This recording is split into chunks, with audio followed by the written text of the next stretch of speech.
प्यार और रिश्तों से जुड़ी कई दिलचस्प कहानियां हैं जो आपके दिल को छू लेगी और जिससे आपको प्यार का नया मतलब जानने को मिलेगा।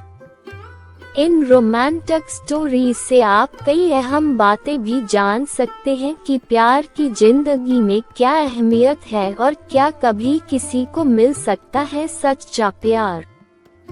तो अगर आपको भी है जानना तो चलिए शुरू करते हैं। 1. सपना। कौन से सपने में खो गई थी नेहा? सर पर दौड़ती बस अपने गंतव्य की ओर बढ़ रही थी। बस में सवार नेहा का सिर अनायास ही खिड़की से सट गया। उसका अंतर्मन सोच विचार में डूबा था। खूबसूरत शाम धीरे धीरे अंधेरी रात में तब्दील होती जा रही थी। विचार मंथन में डूबी नेहा सोच रही थी कि जिंदगी भी कितनी अजीब पहेली है।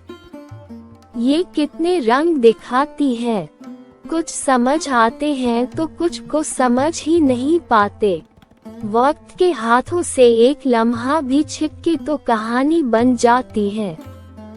बस कुछ ऐसी ही कहानी थी उसकी भी। नेहा ने एक नजर सहयात्रियों पर डाली। सब अपनी दुनिया में खोए थे।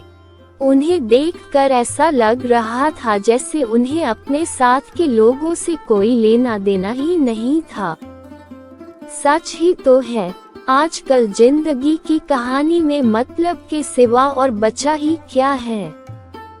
वह फिर से विचारों में खो गई। मोहब्बत, कैसा विचित्र शब्द है न मोहब्बत।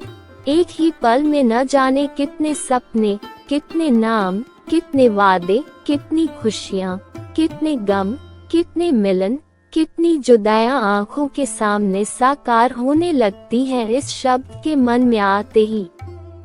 कितना अधूरापन, कितनी ललक, कितनी तड़प, कितनी आहें, कितनी अंधेरी रातें सीने में तीर की तरह चुभने लगती हैं और न जाने कितनी अकेली रातों का सूनापन शूल सा बनकर नस-नस में चुभने लगता है। पता नहीं क्यों ये शाम की गहराई उसके दिल को डराने लगती है। 2. वे 3 शब्द क्या आरोही को अपना हम सफर बना पाया आदित्य। दिवाली की उस रात कुछ ऐसा हुआ कि जितना शोर घर के बाहर मच रहा था उतना ही शोर मेरे मन में भी मच रहा था। मुझे आज खुद पर यकीन नहीं हो रहा था। क्या मैं वही आदित्य हूँ जो कल था? कल तक सब ठीक था, फिर आज क्यों मुझे कुछ भी अच्छा नहीं लग रहा था? आज मैं अपनी ही नजरों में गुनाहगार हो गया था। किसी ने सही कहा है, आप दूसरे की नजर में दोषी होकर जी सकते हैं, लेकिन अपनी नजर में गिरकर कभी नहीं जी सकते।